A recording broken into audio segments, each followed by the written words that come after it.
Hello, আজকে আমাদের বাড়িতে হান্ডি মটন হচ্ছে। সবার বাড়িতে হয়েছে, আমরা কেন বাদ থাকি? চম্পারন মটন। আর আজকে হান্ডি মটনটা পুরোটাই করছে, পেঁয়াজ কাটা থেকে শুরু করে সব কিছু করছে হচ্ছে গিয়ে রাজা। তো রাজার কাছ থেকে শুনে নাও, ও আজকে হচ্ছে গিয়ে শেফ।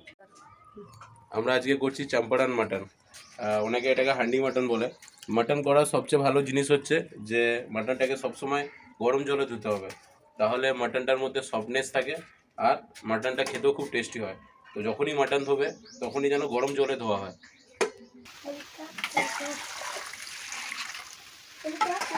আমাকে একটু হেল্প করতে দিচ্ছে না, আজ নিজে নিজেই সব করছে। এখন কাটছে পেঁয়াজ। এতগুলো পেঁয়াজই লাগবে? হ্যাঁ, চম্পারন মাটনের সবচেয়ে মেন জিনিস হচ্ছে যে যত কিলো মাংস নেওয়া হচ্ছে তার থেকে 250 গ্রাম কম পেঁয়াজ নিতে হবে, কেননা পেঁয়াজ থেকেই এর গ্রেভিটা তৈরি হয়। তো যত জল রিলিজ হবে পেঁয়াজ থেকে সেটা ততই ভালো। সো বন্ধুরা, আজকে এখন আমরা মাটনটাকে ম্যারিনেট করব। সো ম্যারিনেট করার জন্য আমরা এখানে 1 কিলো মাটন নিয়েছি। সো বন্ধুরা, আমাদের এখানে আছে 1 কিলো মাটন। তো 1 কিলো মাটনের জন্য আমি নিয়েছি 650 গ্রাম পেঁয়াজ, কেননা পেঁয়াজটা খুবই দরকার। এই পেঁয়াজে যে জল হবে সেটাই এর গ্রেভিটাকে টেস্টি করবে। সো এখন আমরা ফার্স্ট ম্যারিনেট করব। মাটনের মধ্যে নিয়ে নেবো 1 কিলো মাটনের জন্য 650 থেকে 700 গ্রাম পেঁয়াজ আমরা নিচ্ছি। আচ্ছা, চম্পারন মাটন যখন আমরা বানাই, চম্পারন আমরা জানি যে কেন ফেমাস। চম্পারন ফেমাস হচ্ছে ডাকাতদের জন্য।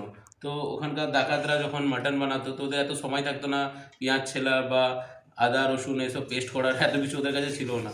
তো ওরা কী করতো, নর্মালি এই পেঁয়াজগুলোকে কেটে নিয়ে গোটা গোটা যে রসুন, গোটা গোটা রসুনগুলো দিয়েই ওরা ম্যারিনেট করতো। তো আমাদের বাঙালিদের কাছে এটা খুব অবাক লাগবে, কিন্তু বাট চম্পারন মাটনে এটাই টেস্টি যে গোটা রসুনটাই দিয়ে দেওয়া হতো। ঠিক আছে, তো এই রসুনটা আমরা দেবো, এখন নয়, ভালো করে মাখিয়ে নিই, লাস্টে যখন এটাকে চাপাবো তখন আমরা এই গোটা রসুনটা দেবো। মধ্যে পেঁয়াজ নিয়ে নিয়েছি, এরপরে আমরা দেবো লঙ্কা। লঙ্কাগুলো এরকম করে লম্বা লম্বা কেটে নিয়েছি। আর তার সাথে দেবো পরিমাণ মতন আদা। যে যেমন খায় সেমনি ঝাল দেবে আর সেমনি আদা দেবে। তো এরপরে এটা হয়ে যাওয়ার পর রসুনগুলো আমরা পরে দেবো, বাট এখন আমরা ম্যারিনেট করবো। মোস্ট ইম্পর্টেন্ট পার্ট যেটা এটা, সেটা হচ্ছে সরষের তেল। সরষের তেল ছাড়া এটার কোনো টেস্ট হবে না। সো আমরা প্রথমে সরষের তেল নিয়ে ম্যারিনেট করে মাখিয়ে নেবো এটাকে। আর এরপরে স্পেশাল জিনিসটা দেখাবো, সেটা হচ্ছে যে এর যে চম্পারন মাটন আছে তার মশলাটা কি করে বানায়।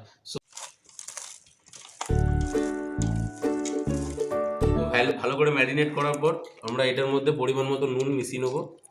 আর এরপরে আমরা বানাবো এটার মশলা। সো চম্পারন মাটনকে বলে হান্ডি মাটন। সো হান্ডি তো এটার জন্য ম্যান্ডেটরি বা কম্পালসারি লাগবে। সো হাঁড়িটাকে আমরা উনুনে বা গ্যাসে আঁচ দেওয়ার আগে আমরা এটার মধ্যে তেল মাখিয়ে নিতে হবে, কেননা যাতে এর হিটটা ঠিক মতন স্টিমুলেট হতে পারে। সো আমরা এরকম বোতলের ঢাকনার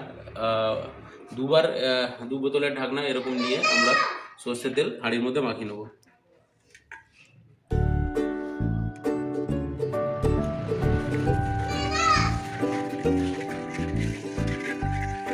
যখন আমরা রোস্ট করব তখন আমরা এটার মধ্যে হলুদ আর লাল মির্চ এইগুলো সব আমরা মিক্স করে নেবো। সাধারণত এত কিছু মশলা আমরা ঘরে পাবো না। তো আমরা যদি কোনো দোকানে যাই তো ওখানে একসাথে মিট মশলার সব সেট পাওয়া যায়। আমরা শপিং মল থেকেই এই সবগুলো একটা প্যাকেটের মধ্যেই ছিল, এটা পুরোটা একবারে কিনে এনেছি। সো আমরা এগুলো এবার ফ্রাইং প্যানে রোস্ট করে নেবো, আর তারপরে আমরা গ্রাইন্ডারে এটাকে ডাস্ট করে নেবো।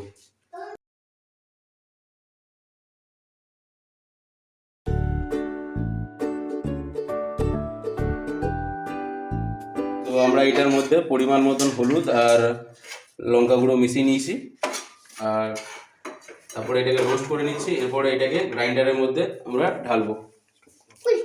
সো আমাদের মশলা রেডি হয়ে গেছে। প্রথমে এটাকে আমরা রোস্ট করলাম, তারপরে গ্রাইন্ডারে ডাস্টের মতন করে নিলাম। এবার এটাকে আমরা যে ম্যারিনেটটা অলরেডি করে রেখেছি সেই ম্যারিনেটের মধ্যে মিশাবো।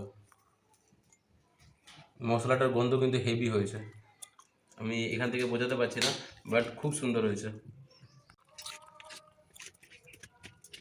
আমাদের উনুনে করলে এটা টেস্ট আলাদাই হয়, যেহেতু মাটির পাত্রে করছি, সবাই গ্যাসেও করতে পারে। তো এবারে আমরা আমাদের হাঁড়ির মধ্যে ম্যারিনেট করা মাংসটাকে এবারে আমরা দিয়ে দেবো। আর এরকম ধরনের পাত্র নেওয়া গেলে খুব ভালোই হয়, তাতে কি হবে, একটু নড়ানো যাবে।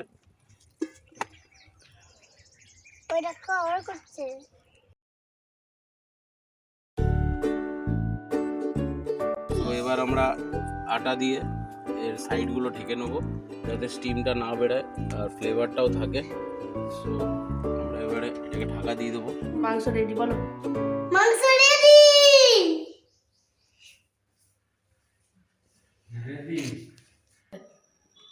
এবার আমি টেস্ট করে দেখবো রাজা কেমন করেছে। টেস্ট করে দেখেছিলাম, ঝোলটা খুব সুন্দর হয়েছে।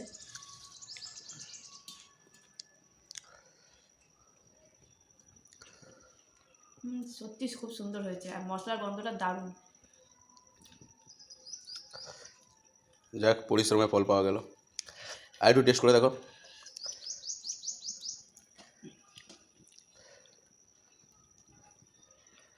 ঝাল লাগছে? খুব সুন্দর হয়েছে, হ্যাঁ ঝালটা একটু বেশি হয়ে গেছে।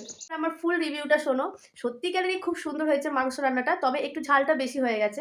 আর দারুণ টেস্ট হয়েছে, সব থেকে বেশি মশলাটা খুব সুন্দর হয়েছে। আর আমি খুব লাকি, এক এক সময় যে রাজা আমাকে রান্না করে খাওয়ায়, সত্যিকারেরই আমার ভীষণ ভালো লাগে। তো চলো, টাটা।